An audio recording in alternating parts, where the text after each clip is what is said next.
Okay, ladies and gentlemen, so now we are going into part three of the letter accusing the Catholic scholars. I think it reached now 81 signatures.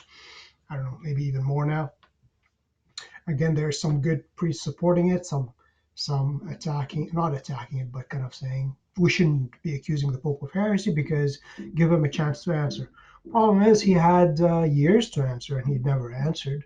The dubia of the cardinals, the filial correction, and many other requests for clarification, his various, statements on the plane, denying Catholic dogma. I mean, even the Scalfari, his atheist Italian journalist, where the journalist reported that the Pope told him, souls are annihilated; they don't suffer eternal damnation. The Vatican said, well, it didn't put, this is not an exact quote, and this author, Scalfari, doesn't really take notes, so, but the Pope never came out and said, no, I believe in the eternal suffering and eternity of souls and the eternal suffering. He never came out and restated Catholic dogma. So, the Pope had enough chance. Pope Francis had enough of a time to respond to. I mean, he ignored cardinals, priests, theologians, you know. So I'm gonna get it. I'm gonna, as I said previously, day one, first after I saw him come on the balcony after he got chosen, I was my heart just fell. I don't know why. The other thing, this is my second or third time trying to record this video, so it might, and I've had some problems recording it. Maybe God didn't want me to record it, or then again, maybe the devil tried to actually stop me from recording it. But anyways, one before we go into the evidence. This is the first time was the introduction, and I know the volume was kind of low, but whatever. Second time was the actual 7 heresies presented. Actually, I added the 8th, which they do mention in passing, and Bishop Schneider mentions, which is his Pope Francis's new revelation that death penalty is against the gospel, which is a heresy because it's not against the gospel, because as I showed you previously, Christ himself asserted the right of rulers to inflict the death penalty because it is given to them by God himself. So that's number 8. And if the souls damnation of souls, I never came up again, so we're not going to dwell on that. Yeah, Pope Francis speaks of hell, but what does he mean? What does he mean exactly? Is it eternal suffering, torment of souls, or is just souls are annihilated? Anyways, one last thing, as I always say, I might have missed it. Always, always, always, there is one bride of Christ, one church of Christ, one church founded by Christ on Cephas, on Kepha, on Peter. You are the rock, and upon this rock I build my church. There's only one church, one bride, one kingdom of Christ on earth, which is the Catholic and Apostolic Church. And that one kingdom, Christ being its king, the successor of Peter being the vicar, the steward of Christ. And as I showed you previously, this is an ancient, very ancient old church in Egypt, Coptic Orthodox. Well, Coptic Orthodox now, but because after the division. But it was built in the 300s, and it has very ancient icons in it. And this is a book, and I was there and I actually went into that church. Beautiful. Every single apostle, every single saint, well, most of them, have a cross or a book in their hand, except St. Peter. Oh, here we go. St. Peter is the only one who has the keys. 2 icons of St. Peter with the keys. So for those who say, well, all the apostles have the keys, we all have the keys. No, we don't. Only St. Peter himself. The other apostles, yeah, were given the power of binding and loosing because they are successors of the apostle. But only the kingdom has one king and one vicar. And that king, the vicar of Christ, Peter himself, is the only one with keys. None of the other apostles have keys. Only St. Peter. Even from the Coptic Orthodox Church, because it's an ancient church built in the 300s. So before people started inventing stuff.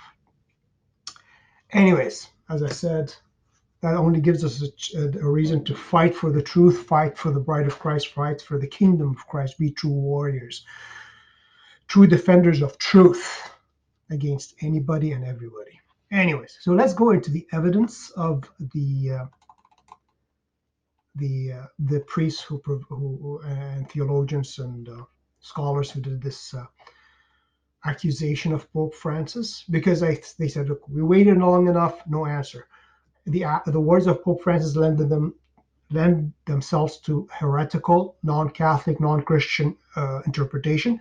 The actions of Pope Francis, which are listed here, support that interpretation. And the Pope had plenty of time to clarify, never did. So let's go. So the evidence of Pope Francis's being guilty of the delict crime of heresy. I'm just quoting here. This evidence is twofold: Pope Francis's public statements and his public actions. The statements quoted below are from Amoris Laetitia, which we mentioned previously, should not be read as an isolated utterance, but in their true meaning in the context of the whole chapter 8 of that document. These two forms of evidence are related. His public actions serve to establish that the public statements listed below meant by him to be understood in a heretical sense. And there's a little footnote. It says here, we indicate the heresy or heresy supported by each statement or act by providing brackets in Roman numerals the heresy in the list above. So they listed 7 heresies. So every action they mentioned, every of Pope Francis, they have every bracket say 1, 5, 7, or whatever. So these are the heresies referred to previously. You either read the document, which I will include, or watch the previous video, and then you will understand which, like they, as I said before, they didn't come up with these heresies out of thin air. Hey, we hate Pope Francis. Let's come up with some stuff and make it up. No, these are certified statements in Amoris Laetitia, which Pope Francis wholeheartedly endorsed and propagated and refused to correct and refused to clarify. So this is very, very long. Well, several pages. So I'm gonna just mention maybe a couple, but they all are there. So you should read them. And actually, before I go further, their evidence is divided into 3 parts. Part A, Pope Francis's public statements contradicting truths of the faith. So his statements, that's part A. And there's a whole bunch of statements there. Let's see how many points. They have 12 points of that. And then part B, they have Pope Francis's public actions that indicate a rejection of truths of the faith. And then a whole bunch of stuff with cardinal people he names, he promotes, he defends, appoints, whatever. And part C, is Pope Francis's pertinacity in adhering to heretical propositions. So his adherence to heretical propositions, which he knows are heretical, and he refuses to change. So these are the 3 divisions of the evidence provided. So we will start with part A. Let's have a look here. So part A. So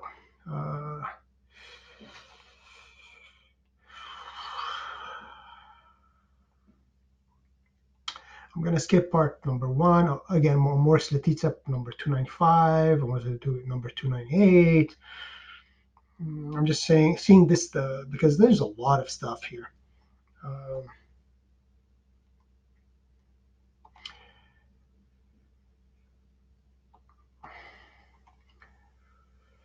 Okay, for example, number 4, one of the 12 points of evidence in his statements. That's from Amoris Laetitia 301. It can no longer simply be, so this is the error, this is the heresy, this is the antichrist doctrine printed in Amoris Laetitia, which is being condemned, brought out, and Pope Francis doesn't believe that. He should come out and say it. Anyways, so the point number 4 says, I'm going to say number 301, it can no longer simply be said, this is the error, it can no longer simply be said that those in irregular situations, so in the moral sense, instead of saying, people living in adultery, in sin, leaving their wives, getting second marriages, even though they're technically still married in the eyes of the Catholic Church and of God. So these are, instead of calling them those living in adultery or those living in sin or something like that, no, it says they call it irregular. Yeah. So, uh, so it is. So the error is it can no longer be said that those living in irregular situation are living in a state of mortal sin and are deprived of sanctifying grace. So basically, and then it continues. So it's error 2, heresy 2, 3, and 4. So basically, it says uh, we can't say people, living in adultery on purpose. Um, they are living in sin, or they are in sin, mortal sin, because this is one of the 10 Commandments: do not commit adultery, do not desire your, you know, covet your neighbor's wife or property. But in this case, it's adultery.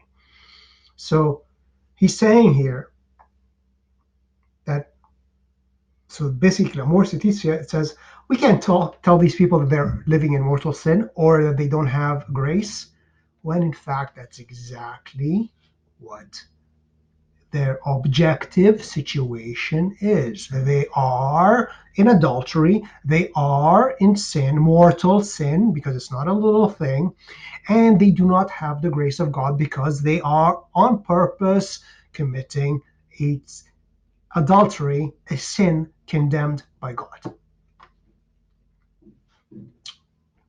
That is an error, obviously. Again, I'm not going to go through the whole thing. Let's see another one. For example, uh, number 5, Amor Laetitia 303. Conscience, this is quoting the document again, this is the error. Conscience can do more than recognize that a given situation does not correspond objectively to overall demands of the gospel.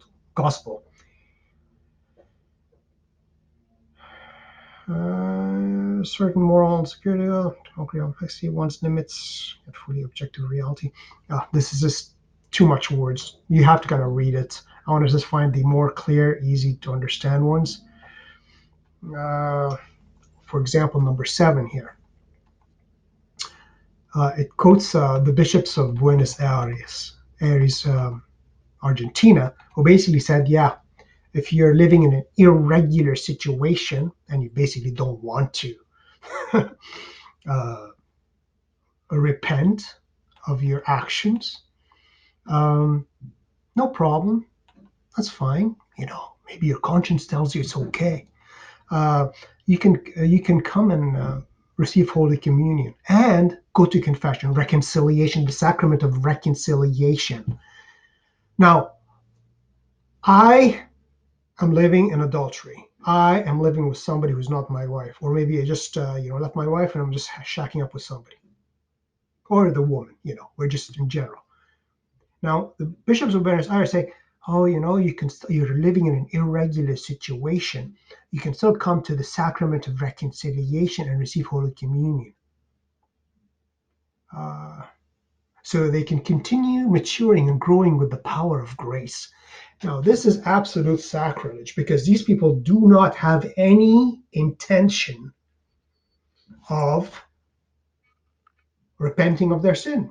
They're not saying, okay, sorry, I've committed adultery. Please, God, I am absolutely sorry. I should never have done that. I will change my life. I will change my. This is where this is the what is required for a valid confession, for a valid absolution. I can't go to the priest and say, yeah, I'm living in sin and I'm just, I'm not with my wife and, I'm living with this lady there. Or I went and got married at the civil office. And I'm just going to stay there. I'm not going to go anywhere. So please give me absolution. Okay, here you go. You're forgiven. Go receive communion. That's basically what it says.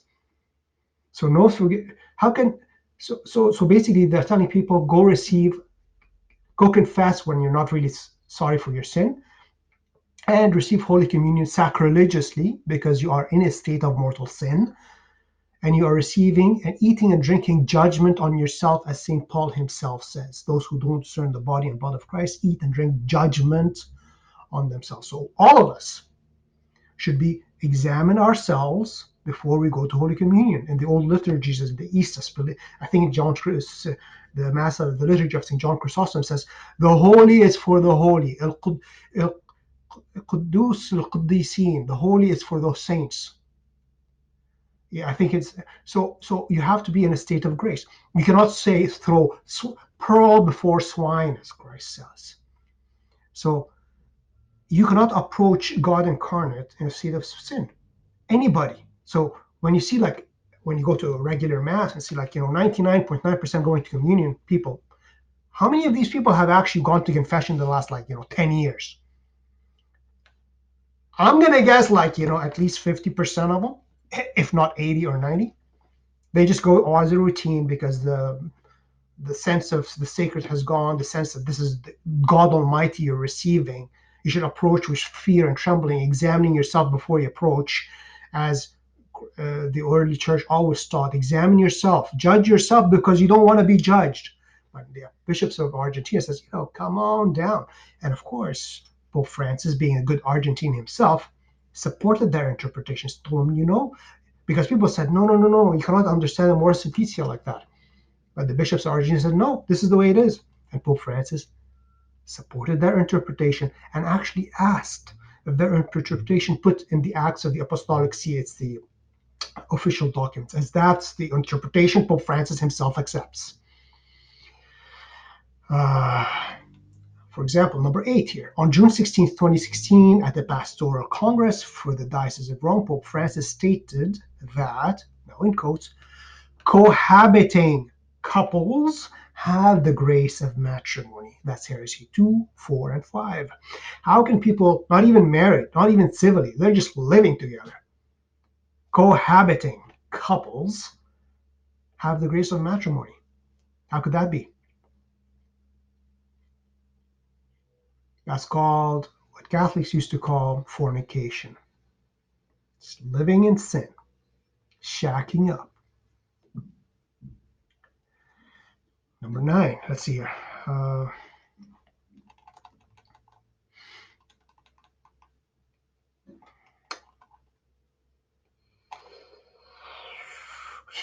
Yeah, before we go into number 9, let's have a look here, because I remember there was another one which, okay, I must have skipped it, because not only is this one, there's one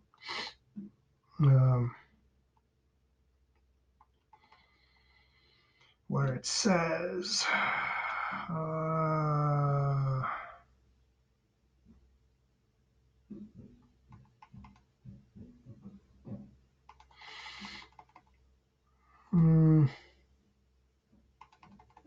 sorry, it's taking me a while here, but this is kind of an important one. Maybe I mentioned it in the,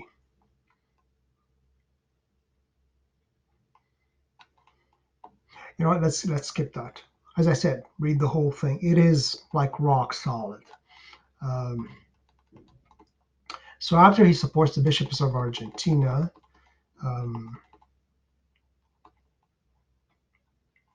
number 9, these are the actions, the words of Pope Francis. June 2016, Pope Francis stated, I think that the intentions of Martin Luther were not mistaken. He was a reformer. Perhaps some methods were not correct, but today Lutherans and Catholics, Protestants, all of us agree on the doctrine of justification. On this point, which is very important, he did not err. So first of all, Martin Luther was an arch heretic. He was a Catholic priest who defected, who abandoned, who apostatized, who attacked the papacy, attacked the Mass, attacked the sacrament, especially of marriage, attacked the priesthood, attacked confession. He is a heretic of heretics. He is one of the destroyers of the church with Calvin. and his doctrine of justifications, with Catholics and Protestants don't agree on, was condemned at the Council of Trent, which was convened to counteract, to reverse, to make, to define Catholic doctrine, and at the same time condemn the errors of Luther and Calvin and other Protestant reformers of the 16th century. So he said, for Pope Francis to say that Martin Luther's intentions were not mistaken, what does that mean? Is Francis saying he's a Lutheran? Is Francis saying he's a reformer like Luther because he agrees with his intentions? And he says he was a reformer. He doesn't say he's a deformer, he's a heretic, he one who spat upon the mass and the sacraments and the priesthood and the papacy, who split Europe, who allowed divorce and remarriage, even multiple marriages. He doesn't say any of that, but he's a reformer. Is that the kind of reformer we want? Is that the person to like? Oh, except some of his methods were not correct. So his methods were not incorrect, but his reform and his theological understanding were. That's not Catholic. And then again, another quote in number 10, in a homily to the Lutheran Cathedral in Lund, Sweden, October 31st, 2016, Pope Francis stated, the spiritual experience of Martin Luther challenges us to remember that apart from God, we can do nothing. Yeah, which has always been the Catholic teaching. Anyways, let's see here. With the concept of grace alone, he reminds us that God always, that was not the point. The Church, if you read the Council of Trent, has always taught that we are saved by the grace of God alone. We don't do anything to earn God's grace. God gives us the grace for conversion, gives us grace to be Christians. He gives us the grace to even confess our sins, contrition of our hearts. Luther was not the point of the grace. Luther, his error, was saying that we are saved by faith alone. You hear Protestant radios that say, oh, grace alone, faith alone. These are the two pillars. Yeah, grace alone, yeah, meaning that only by God's grace, but does not exclude works. As St. Jude in his epistle says, faith without works is dead. And that is why Martin Luther, the reformer, wanted to remove the book of Jude from the New Testament. He actually wanted to remove the book of Revelation as well, I believe. And he added that faithful Christian Luther, he added the word alone to, I think, the book of Romans, or St. Paul says you are saved by faith. St. Paul never said you are saved by faith alone. But Luther added the word alone, so he's a perverter of the Gospels. So here you go. And then on October 31st, 2016, Pope Francis signed a joint statement on the occasion of the joint Catholic-Lutheran commemoration of the Reformation. How can any Catholic, let alone the Pope, the Vicar of Christ, the successor of Peter, commemorate the Reformation as if it is something good? You should be in the churches offering masses in reparation and in tears and wailing and asking God for forgiveness and calling upon God that all who have deviated from the truth of the faith come to the unity of the bonds of charity in the one and only Church of Christ under the successor of Peter. But no, he commemorates the Reformation. And he included, this is a statement included, it says, we are profoundly thankful for the spiritual and theological gifts received through the Reformation. That should just shock anybody, any Catholic. Now, if I'm a Catholic, if I'm just, I go to Mass once in a while and go, oh, we're profoundly thankful for the spiritual and theological gifts received through the Reformation. So why should I be a Catholic? Why should I stay in the church? Let me go find a Lutheran church, or maybe I go find an evangelical church. I want to go be born again. Why There was no spiritual or theological gifts of the Reformation. It was spiritual and theological error, disaster, perversion. These are the fruits of the Reformation. Adultery. The whole thing with the Reformation was divorce and remarriage. And anyways, and then finally on number 12, they say Pope Francis, this is on February 4th, 2019, Pope Francis and Ahmed al-Tayyib, the Grand Imam of Al-Azhar Mosque, publicly signed and issued a statement entitled A Document on Human Fraternity. In it, they made the following assertion. Freedom is a right of every person. Each individual enjoys the freedom of belief. Oh yeah, tell that to the Christians in Egypt, because Al-Azhar is in Egypt. Tell that to the Christians. Tell that to the Muslims who want to be a Christian in Egypt under Ahmed al-Tayyib there. This is absolute pure lying from Ahmed al-Tayyib, pretending this is what Islam is. He was exposed by, I can't remember his name, an Egyptian commentator, a liberal Egyptian Muslim commentator, because Ahmed al-Tayyib went to Germany in the parliament a few years back, maybe 2-3 years ago, and he was doing a speech about how Islam and fraternity and nothing, we should not have this fanaticism and freedom of religion. And then the Egyptian commentator said, absolutely true. This is Islam. But how come, Sheikh Ahmed, these are your curriculum from your university, you're the rector of Al-Azhar, and they have takfir, condemning people that they are kafara, that they are unbelievers, which basically allows their murder. This is in your books. These are your hudud, which are the punishments of death upon those who deny this or do that. That's in your books in Al-Azhar. But you go out to Germany and say these beautiful words. I love these beautiful words. This is the Islam I like. This is the Islam I believe in. That's for the guy, for the commentator. So basically, he brought out the lying of this Sheikh al-Azhar to the world. But of course, Westerners don't read Arabic, don't understand Arabic, don't listen. They just take people to the word. Oh yeah, okay, fraternity. Oh, belief. Okay. Oh yeah. Let's see what happens in Egypt if a Muslim tries to be a Christian. If he's not killed, not by the government, by faithful Muslims, he'd be at least very severely persecuted. So this is basically lying, but let's continue with the heretical part. So each individual enjoys freedom of belief, thought, expression, and action. Okay. The pluralism and diversity. So the pluralism and diversity of religions, color, sex, race, and language are willed by God in his wisdom through which he created human beings. This divine wisdom is the source from which the right to freedom of belief and freedom to be different. What does that mean? Derives. I want to be different.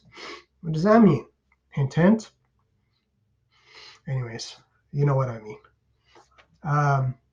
So first of all, yes, God willed the difference of sex. He created them male and female. He created them. True. He gave us freedom to accept him or to reject him. But we don't really have a right. We are free, but it's not let's ignore freedom. Okay, fine reason. Thought, expression, is it really? Am I free to? This takes a lot of. Actually, I'm just going to go to the main point. Yes, freedom of belief. Okay, fine. But does God really will by his divine, the same will that he willed male and female, man and woman? Did he actually will the diversity of religions? Positively will idolatry, positively will Satanism, positively will the Aztecs and Incas sacrificing their children and ripping out their hearts and giving it to the gods, and the ancient religions ripping the hearts out and giving them to the gods? Even in Hinduism, I think before the British came in and took over, They had human sacrifice because that's the religion. And did God will the religion? We're not talking about the people, the religion of Islam, which is basically anti-Christ. The Quran says God was not born or he was not born. Christ is not God, but he's just a servant, just a prophet. Anybody who says that Christ is God is a kafir, is a deceiver. And being a kafir, you deserve death. So the core of the Quran is anti-Trinitarian, anti-God, Father, Son, and Holy Spirit. So did God actually will, positively will, a religion which is exactly against him? This is heresy. No, this is against the very first commandment. I am the Lord your God, you have no other gods but me. This is against commandment number 1. Anyways, so this is some of the statements. Now, some of the actions here. I know it's going to take a bit longer, but anyways, almost done. Understood in their most, I'm just reading here. Understood in their most obvious sense, the statements listed above are heretical in their most obvious sense. This was pointed out in regard to many of them in the filial correction sent to Pope Francis and in the theological censures of Amoris Laetitia that were sent by the College of Cardinals and 45 Catholic scholars. They have been understood in a heretical sense by a large part of the Church, which has taken them to legitimize belief and actions that conform them. Pope Francis has not corrected anyone who has publicly interpreted these statements in a heretical sense, even when the persons upholding these heretical understandings have been bishops and cardinals. So if Pope Francis actually does not believe these to be in a heretical sense, first of all, he had plenty of warning. This is from 2016. And he's been saying lots of stuff from 2013, but we're ignoring. I mean, they're just going after a real document. So from 2016, there have been like many attempts to get him to state publicly the Catholic and Apostolic faith unambiguously, and he refuses. So I'm continuing here. These statements are not, however, the only evidence of Pope Francis's public adherence to heresy. It is possible to demonstrate belief in a proposition by actions as well as words. Canon law has always admitted nonverbal actions as evidence for heresy. For example, gives an example. Refusing to kneel before the Blessed Sacrament has been considered to furnish evidence of disbelief in the doctrine of the real presence. This is actually one of the things of Martin Luther, the great reformer who did not err, as Pope Francis says. And you ask yourself, where did that come from? Like they didn't even say anything about that in the heresies. That is because Pope Francis, Jorge Bergoglio of Argentina, refuses to kneel before God. He refuses to kneel before God incarnate under the veil of the Blessed Eucharist. Every time they have the exposition of the Blessed Sacrament, just search it. Pope Francis refuses to kneel in front of Eucharist, or doesn't kneel at consecration, refuses to kneel at the exposition of the Blessed Sacrament. You'll find tons of videos, tons of pictures. They even bring a kneeler in front of Pope Francis, and you see the whole crowd, and then the monstrance, which is like a beautiful golden, like almost a star, and they put the sacred host, which is the body, blood, soul, and divinity of Christ, consecrated by the priest. So it is Christ himself there in the host, on the altar. Everybody's kneeling. Pope Francis stands. He does not kneel. And what's even worse, sometimes you find everybody kneeling and Pope Francis is sitting on a nice cushy chair, just face to face with his co-equal, Jesus Christ. That's where that comes from. Okay, now let's continue. Nonverbal actions on their own can indicate belief in a heresy, or they can do so in conjunction with verbal and written statements. In the latter case, they provide context that makes clear that the verbal and written statements in question are to be understood in a heretical sense. A large number of Pope Francis's public actions have manifested his belief in the heresies listed above in one or the other of these two ways. We provide a summary. Now they're going to go give you some examples. So we provide a summary list of such actions. This list is not meant to be exhaustive, nor does it need to be exhaustive when taken in conjunction with the statements of Pope Francis as given above. So basically, they can give you way more, but they don't need to. The number and gravity of the actions listed below are sufficient to establish beyond a reasonable doubt that Pope Francis has publicly manifested his belief in the heresies we accuse him of holding.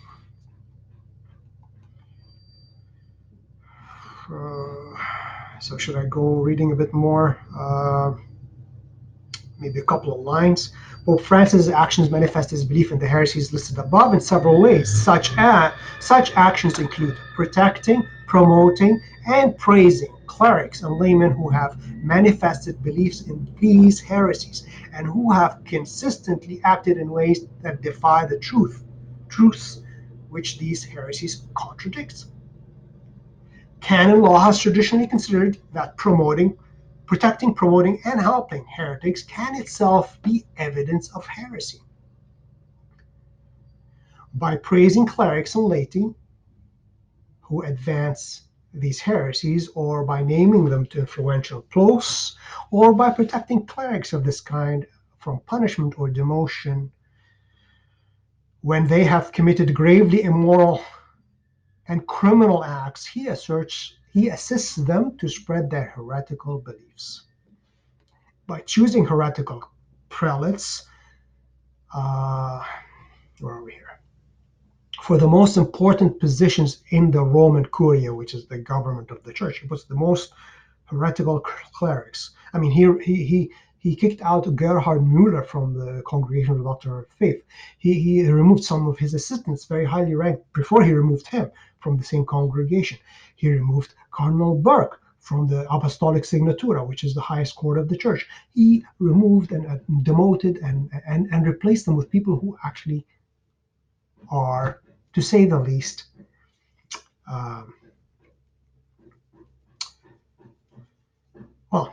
their orthodoxy is suspect, to say the least, if not heretical, out and out.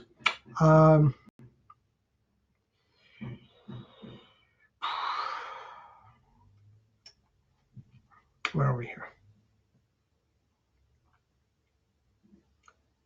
So we're putting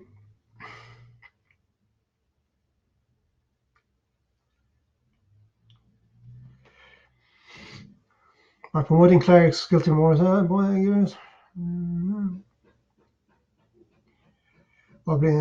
decrees, opposing the church, Catholic faith. Anyways, so I'm skipping some.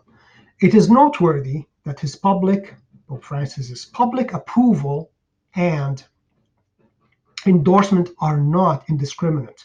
So there is a point to his approvals, to his praising. They're not indiscriminate.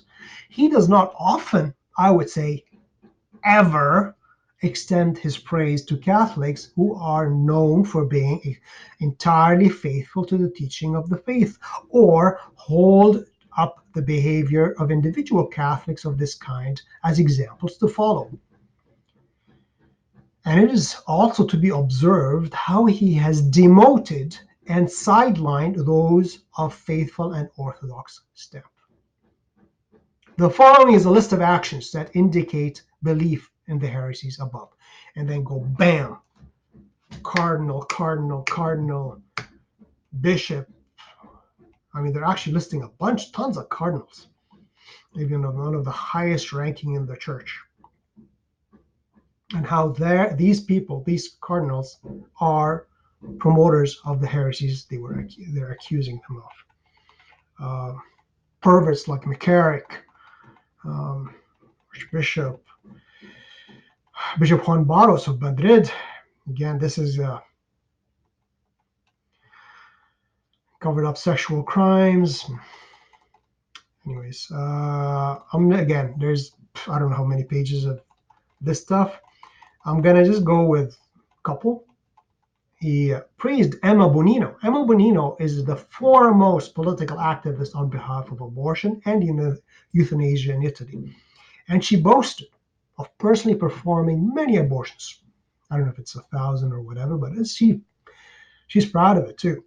In 2015, Pope Francis received her at the Vatican, and he refused to receive four cardinals, one of the highest ranking, who just asked him for a clarification. He doesn't talk to them, but he received this Emma Bonino in the Vatican in 2015. And in 2016, he praised her as one of Italy's forgotten greats.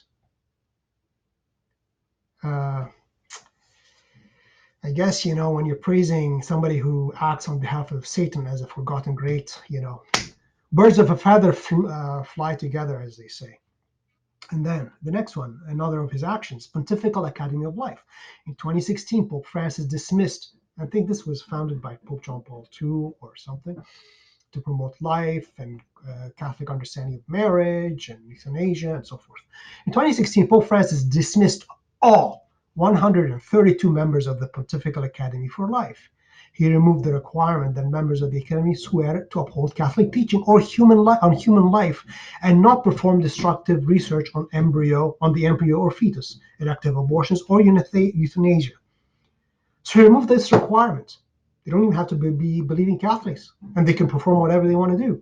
No requirements required for the Pontifical Academy of Life for life. The 45 new members of the Academy, whom he, Francis, appointed, include several persons who reject Catholic moral teaching. And I'm just going to skip the rest of it. And then he promoting reception of Eucharist by divorced and remarried persons. Again, I'm going to skip that because we kind of already mentioned it previously. Other indications, let's see, what do they have?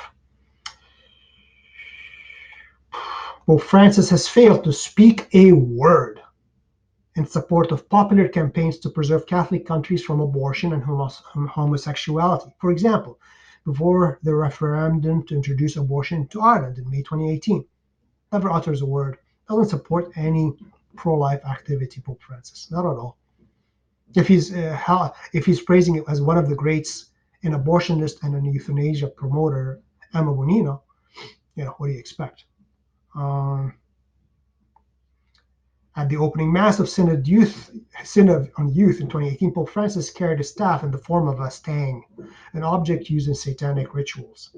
Satanic rituals or paganism, or it was like a kind of a V with it's kind of a weird little staff, no crosses, no nothing. I don't know. I guess they could pretend it's a cross, but anyways, it was pretty weird. A weird looking staff, anyways.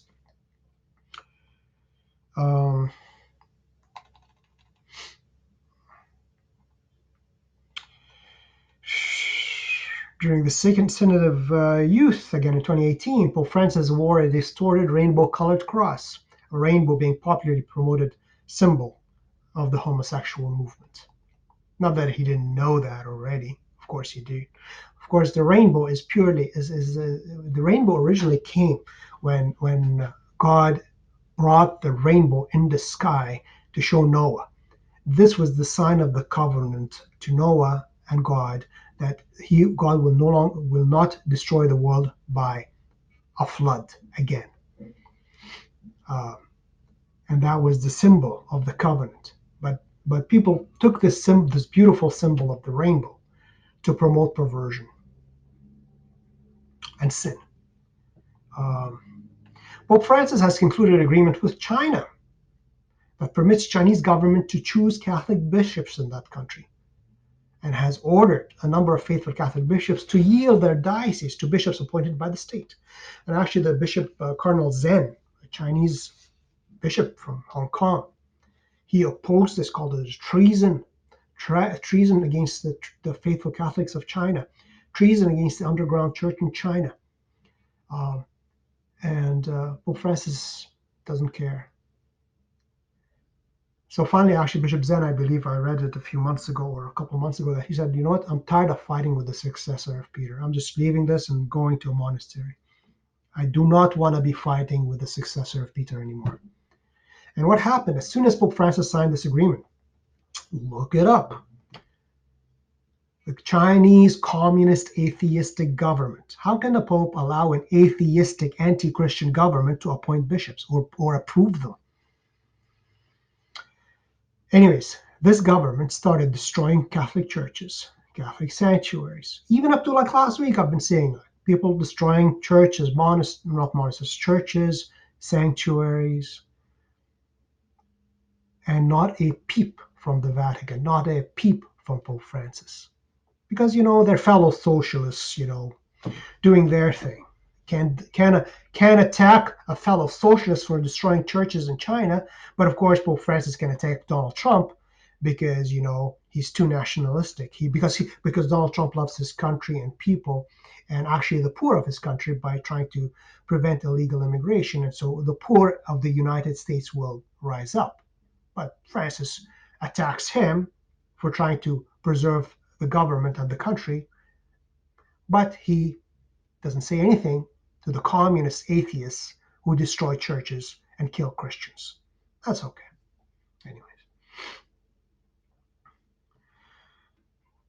Pope Francis has refused to deny that Amoris Laetitia teaches heresies 4, 5, and 6. I don't even remember what they are. You have to go back and look them up. Listed above. When requested to do so in the dubia submitted to him by Cardinals Brandmüller, Burke, Cafara, and Meiser in September 2016. The dubia specifically mentioned grave disorientation and great confusion of many faithful concerning matters of faith and morals resulting from Amoris Laetitia. So Pope Francis refused to answer four simple questions from this dubia. And for some priests saying, "Oh, no, no, give the Pope a chance. You can't accuse him of heresy when he didn't get a chance to answer this. He had years to answer.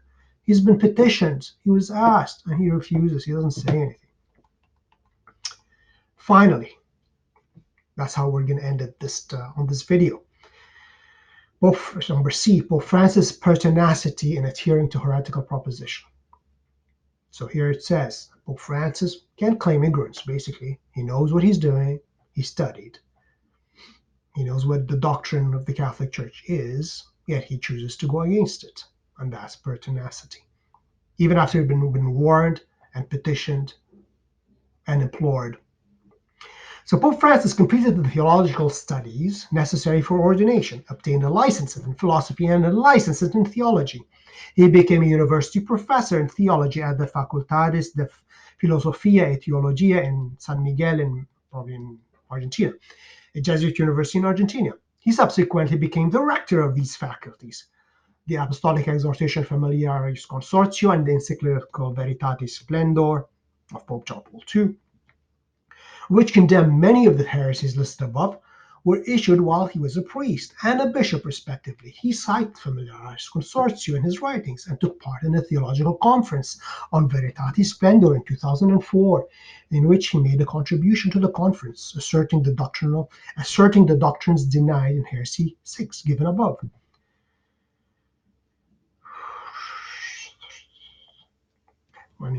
He can therefore be presumed to be well informed enough on Catholic doctrine to know that the heresies he is professing are contrary to Catholic doctrine. Their heretical nature was also documented and pointed out to him in the Fili of Correction addressed to him by a number of faithful Catholic scholars in 2017 and made public in September of that same year. And I think this correction, Fili of Correction, received 800,000 signatures on it. But who cares? Pope Francis doesn't. That ends their evidence. Now they go into the third part, their request to the bishops. And I'm going to save that to the next video. But as I said, St. Paul stood up Peter to his face in Galatians. I withstood Peter to his face. Not that Peter was preaching heresy. He wasn't. He was just making it appear that somehow Jewish Christians were better than Gentile Christians by eating with them and not eating with the Gentiles. And so he gave that impression. Of course, St. Peter right away corrected his actions. But he wasn't denying, he wasn't saying, go sleep around. He wasn't saying you don't have to follow the commandments. He was saying none of that. But St. Paul, even for this minor thing, withstood him to his face. What do we do with a pope who, unless the contrary appears, seems to be preaching heresy? But that, in any case, so we have to fight for the bride of Christ, his one kingdom, his one bride, his one body, which is the one and only and holy Catholic and Apostolic Church. We're not going to leave it to those who seek to destroy it. We are going to take it back, and we're going to defend his bride, his body, his kingdom. Okay, that's it. See you next video with the request to the bishops and what we can do. All right.